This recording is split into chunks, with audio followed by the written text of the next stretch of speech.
Hello, part 4 with the T-Track and the reloading bench. Here, I've got this completed. The outside one went a whole lot easier.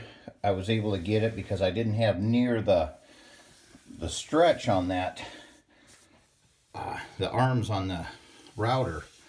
But I leave these little gaps at the end, that way you can get your T-Track down and slide it in for your bolts. I went ahead and put my boards back up, and then I'll screw the front post to them here. I did leave my router. This is the extended arm on this, and then it's got the plunge mechanism there. I'm sure most people know what a router is, but with this arm, it made it very easy. I was planning on having to use a board to run beside, but this, with this arm on there, it just follows it right along and works just perfect that way. The only problem is on the inside one, I did have a little wobble right there and here. It's not much. I'll just put a little silicone in there, plug those up. And then I went ahead and screwed my T-Track in. But nice and flat. That way I can go ahead and move around. It seems to work pretty good. But with that far in one, it's just as you're pulling that along, it gets a little more wobble. I'll fire this up with it up.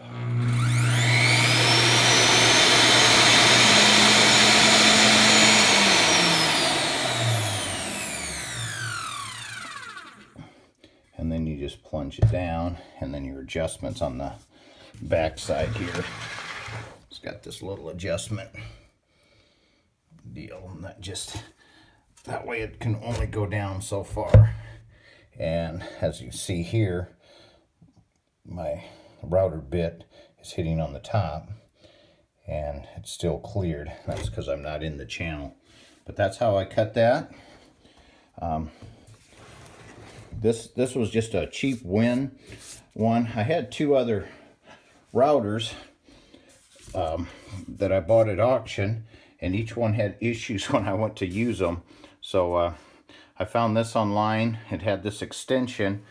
I wasn't sure if I'd be able to use it for the inside one. I knew it would work good for the outside, and it was only $85 free shipping.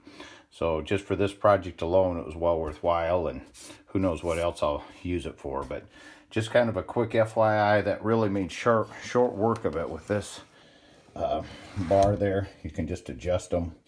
Here, I had to go for the far end. I had to just use the front clamp settings, where the other one I was able to get it all the way in, so it was pretty sturdy.